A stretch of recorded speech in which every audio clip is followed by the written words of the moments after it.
Welcome to episode 18 of Becoming MindStrong, and today's topic was another one of those that was by popular request, which I love doing.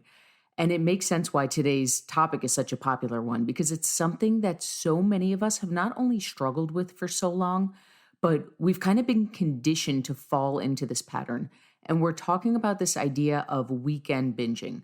And I'm saying weekend binging because that's when most of us do it, but binging can be anytime, right? We have one little thing and then there go our goals. We're good all week. And then we have one day where we let loose and then it's a downward spiral from there. So today we're going to talk about all things binging. If it hurts our progress and how. Most importantly, we're going to talk about how to avoid it and what you can do instead. Check it out.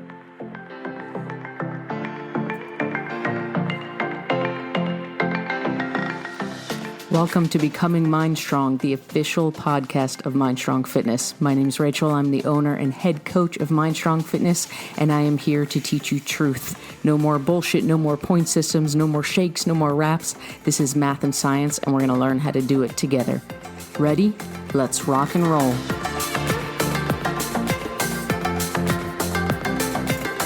So let's start by talking about why we binge. Because if you are living your life based on a traditional diet, and when I say traditional diet, I mean any diet out there, whether it's a point system, a shake system, a frozen meal system, those diets, we've talked about this before, at their core, they're the same diet. The whole basis of them is telling you what you can and cannot eat. And if that is your plan to lose weight, you are going to cave and you are going to binge. And I can say that with complete confidence, not because I don't have faith in you, not because I don't think that you're a rock star, but because science has shown that it's not going to last. There have been experiments done that show that willpower is an inexhaustible resource, that even if you're a freaking Navy SEAL and you have willpower of steel, at some point, willpower will only get us so far. So I don't say that you're going to cave and you're going to binge as a knock to you. You might have some crazy willpower. You might have 100 times the willpower that I have. But at the end of the day, even if you have a higher level of it, it's still going to run out at some point. Whether for you that's a week or a month or a year, if you have some insane willpower, it is still going to run out. If you are living off a diet based on restriction, it's not going to last. It's not going to be sustainable. And the issue is most of us have spent 30, 40, 50, 60 years of our lives conditioning our body this way. Our bodies always search for homeostasis. They always search for their comfort zone. So what it knows right now, if we've spent most of our lives training our body to function that way, it knows this pattern of I'm good. I go off the rails and I binge and I cave and I eat everything I want. And then I go back to being good. And it knows this cycle of intense restriction followed by intense binging and right back. That's its comfort zone. That's its level of homeostasis. And that's what feels normal to it. So what happens is, you guys know that I'm a huge fan of tracking macros because the whole basis behind macros is there's no restriction. If you love donuts, fit a donut into your macros once in a while. If you want pizza, fit two slices of pizza into your macros once in a while. There's never this idea of I can't until we cave and we binge.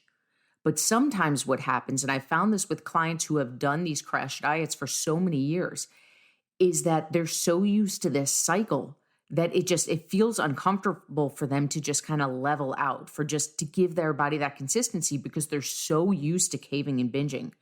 So today we're going to, in addition to this conversation about restriction and in addition to the conversation we're about to have about what binging actually does from a mathematical scientific point of view, we're also going to talk about what you can do instead to give yourself even a little more freedom. Macros already gives you a tremendous amount of freedom, but we're going to talk about ways to have even a little bit more, just as a cushion for those of us who have conditioned our bodies to those days where we go a little more all out.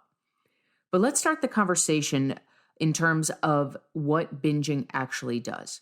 Okay, so the beauty of macros, besides the fact that it's not based off restriction, is that it gives your body consistency. Our bodies love consistency. They want to learn to trust you, to know that it's being fueled the way it needs to be fueled day after day after day.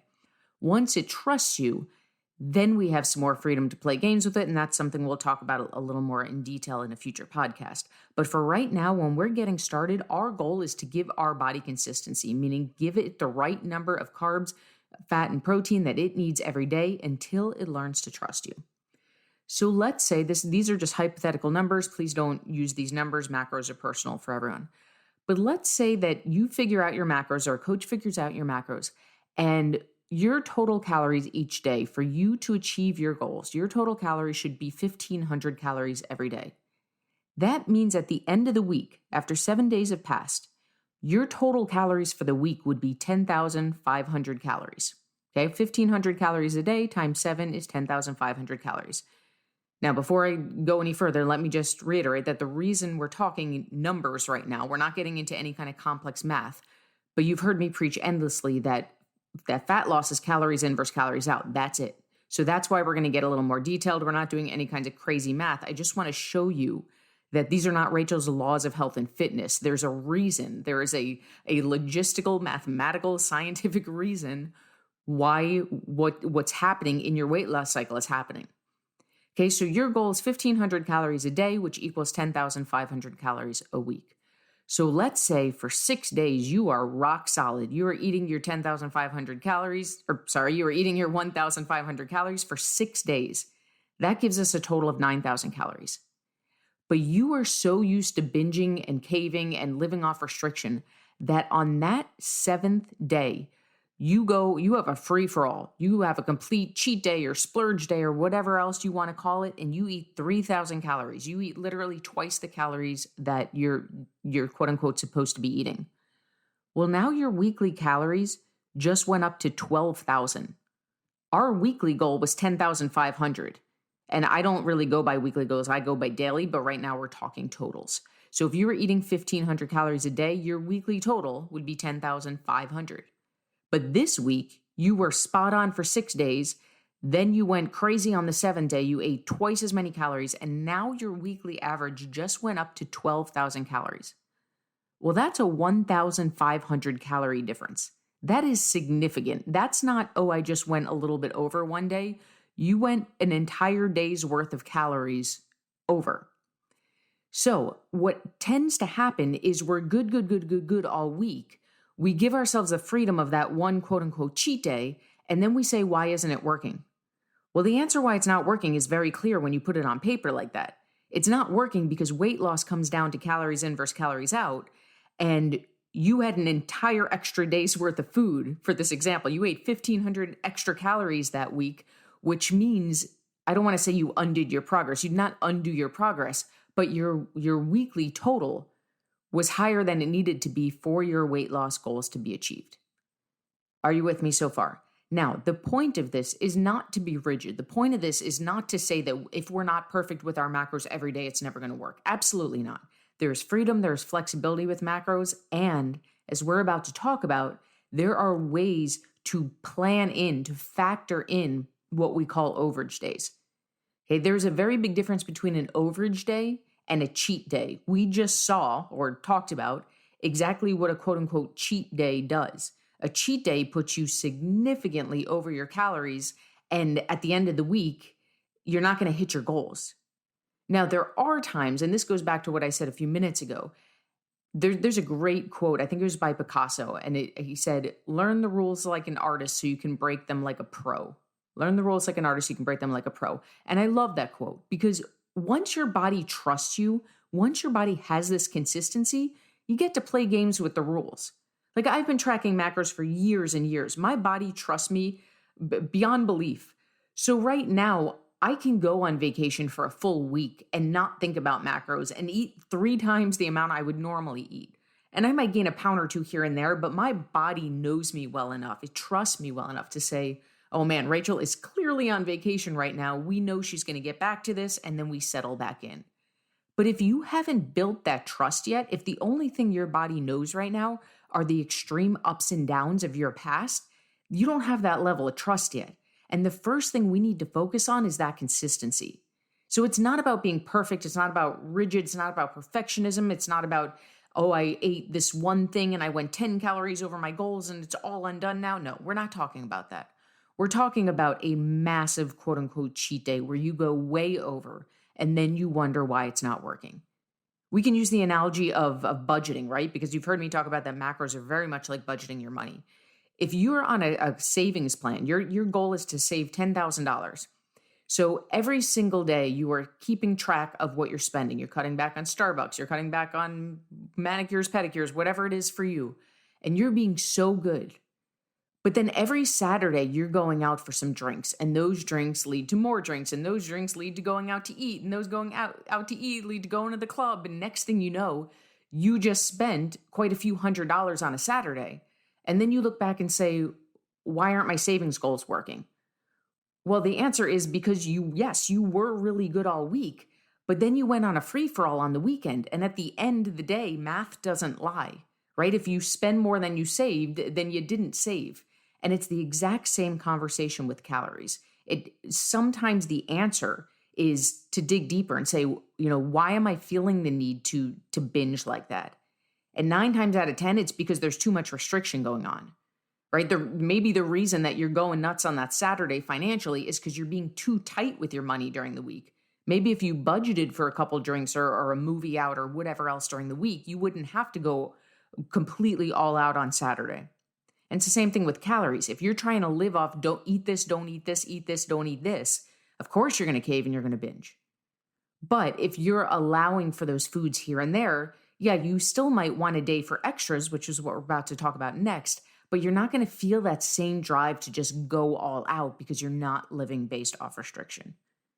Okay, so up to now, there's 2 things that we know. We know that restriction is never going to be the answer. If you have spent a life of restriction and caving and binging and beating yourself up about it and telling yourself, I have no willpower, pause and breathe and give yourself a mental hug because it is not your fault. Willpower is never going to be the answer. It is not. It literally goes against human nature. So right now you are taking it as a reflection on your self-worth that you have caved and binged, when the reality is it's human nature. And that is a huge statement. This is not a reflection on your willpower, on your self-worth. It is a reflection on the fact that you tried a method that's been sold to you for generations, and it goes against human nature. The second thing we need to understand is that if you have your macros set correctly, if your numbers are set correctly so you are in a caloric deficit and you are not yet hitting your goals, it's either because you just need more time or because there's a day or 2 here and there where you're not just going over by a little bit, you're going over so drastically that by the end of the week, your totals are just way off. Which leads us to the conversation of how can we do this sustainably? And this is a conversation where I like to tread lightly. So I'm going to tell you what I do with my clients, but I'm also going to explain to you why I hesitate to jump into this. Yes, this is something I do with my clients. It is not something I start my clients on right away. And that's a bigger mindset conversation that we're going to have as well. I do something called Overage Days, and an Overage Day is not a cheat day. Now, before I dive too much into this, I want to put a little caveat here. You've heard me say a million times, macros are not about being perfect. If you have a day, if it's your birthday, if you're at your child's wedding, if it's your anniversary, there is nothing wrong with taking a day and being like, screw this. Today is not about macros. I'm going to enjoy this day and get right back on tomorrow. There's nothing wrong with that. In fact, I encourage you to do that. My clients have gotten messages from me saying it is coach's orders that you are not allowed to think about macros today. The problem is when we start looking for every excuse, right? Like, well, it's my dog's birthday and tomorrow is my neighbor's son's birthday. If you want to find an excuse, you'll always find one. I'm talking about those truly special occasions where it's just not a day to think about macros. Enjoy the day. Get right back to it. But what we want to do is focus on consistency. So what I do is something called an overage day, and it is not a cheat day. It is not a free-for-all. It's 1 day a week. Sometimes we build our way up to 2, but as a starting place, it's 1 day a week where we assign a set number of overage calories. So what you're going to do that day is you're going to aim to hit your macros first. We want to make sure we're still hitting your number of carbs, fat, and protein that day. And then once those numbers are hit, you get blank number of calories as an overage day. Now, what goes in that blank is it's personal. It depends on what your goals are. It depends on where you're at. It depends on your current weight. It depends on your current calorie set. Let's say for the purposes of this conversation, it's 400 calories. So you can use it any day you want. So let's say you save it for Saturday because you know that's the day you typically binge. So on Saturday, you're going to hit your macros first. You're going to make sure you give your body that consistency of carbs, fat, and protein. And then you have 400 extra calories in this example to eat whatever the hell you want. Now, what this does is it gives you that freedom. If you want to go have a couple drinks on a Saturday, you can always fit alcohol into your macros, but it's going to take up a bunch of those calories. Now you have a little extra to be able to enjoy those drinks without trading it for some food, because, right, it's all about budgeting. So during the week, if you're going to have 2 glasses of wine, you're going to give up some of your calories that you would eat for calories that drink. If you're using it on your overage day, those 2 glasses of wine just become your overage. No harm, no foul. You still have all your calories left to eat your food. This is a great way to still give you some freedom. And the beautiful thing is, too, as your body learns to trust you more, this number goes up and up. So I've had clients that have worked with me for a long time now, and they now have 2 overage days of significantly large numbers of calories. You would be pretty shocked if you spoke to some of them and saw how large their overage days are. But the only reason we can do that is because we've built the trust first. Their body responds really well because they know, oh, I know every day I'm getting this number of carbs, fat, and protein, and then I get a little boost on this overage day, and our body will learn to love that boost, especially if you're working out. And then it just goes back to the consistency that it knows and trusts. But again, it's all about building that trust. Now, the reason I don't jump to overage days is this. In fact, I don't even introduce clients to overage days until they've been tracking macros for quite a while. And that comes down to a mindset thing. We don't want to encourage this mindset of restriction, and then binging. So what I have found happens is if you introduce people to here's how you do macros, the goal is to get within 2 to 3 grams of each macro each day, but 1 day a week, you get 400 extra calories. Now we're perpetuating that idea of, okay, I can only eat this much. Just make it till Saturday. And then Saturday we cram in all the foods that we want to eat. And that's not redefining our relationship with food. The thing that redefines our relationship with food is hearing here.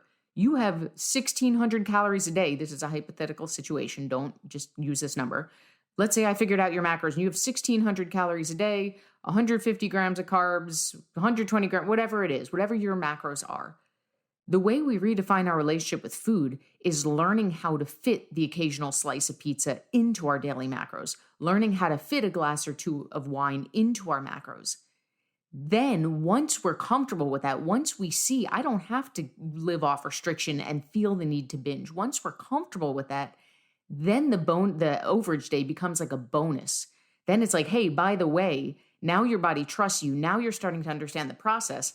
Have a little more freedom. Let me give you a little more freedom into some extra calories on the weekends. You don't actually have to fit those 2 glasses of wine into your macros on Saturday. Just have them, and that's your overage. But what I try to avoid is perpetuating this mindset of I have to save it for my overage day, right? Because that's what a lot of people do if they jump into that too soon, is they won't fit pizza into their macros because they don't trust they can do it. So it's like, okay, no pizza. And then they save it all for their overage day. And then their overage day turns into a cheat day. And then we're back to square one. So much of this is mindset. I hope you're realizing that by now. So much of nutrition, so much of health and fitness comes down to your mindset. And so much of that mindset comes down to your relationship with food. The beauty of tracking macros, besides the fact that it's not based on restriction, is that there are no foods that are off limits. It's about learning how to fit them into your personal numbers. And then when we start to talk about overage days, it's a terrible way to say this, but it's icing on the cake. It is not the day you're saving all the quote unquote bad foods from.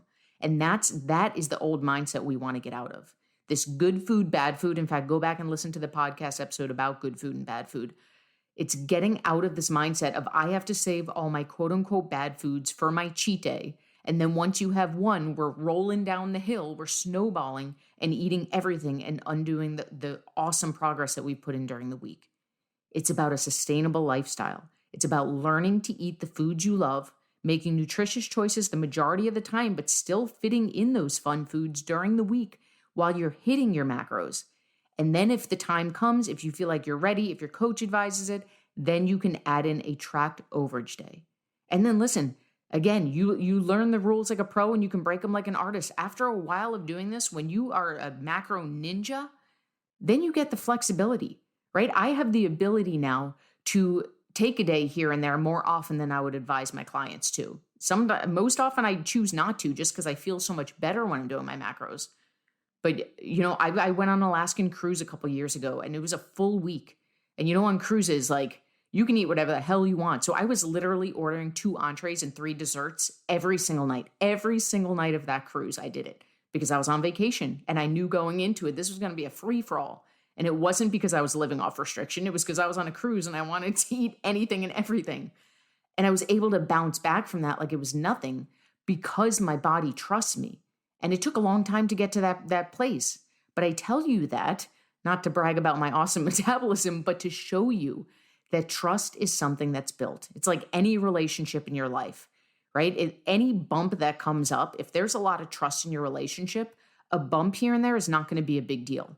But if there's a serious trust issue, that little bump becomes a huge deal. And again, with macros, it's never about perfection, but the more trust you have built with your body, the more bumps you can throw in there without being a big deal. And that's how we start to make the sustainable lifestyle. So in the beginning, I encourage you, don't use this overage day as a crutch. A lot of people want to hear the answer of how do I do an overage day? And my answer is, I do not suggest focusing on an overage day in the beginning. Focus on getting the skill of macros under your belt. It's 100% a skill. Learn your macro numbers. Get in the habit of hitting within 2 to 3 grams each day, because that's going to take time. It's going to take practice. It's going to take being gentle with yourself. Give your body that consistency that it wants, right? We're not focusing on this arbitrary idea of perfection. We're focusing on the idea of consistency and building trust. And once you have that, then you can start to take the steps towards a tracked overage day. I very highly encourage you, if you haven't made the journey into macros yet, to just start doing some research. If you know me, you know that I am not a fan of the major life overhaul. You don't have to go from 0 to 100, but it is truly the most sustainable way to approach nutrition. And I don't say this as someone who sells Rachel's laws of macros. I don't consider myself a personal trainer. I consider myself an educator. And after trying anything and everything out there, this is the single most sustainable approach to nutrition for all the reasons we discussed today. It is not based on restriction. It comes down to math and science, and it is totally sustainable once you learn the skill.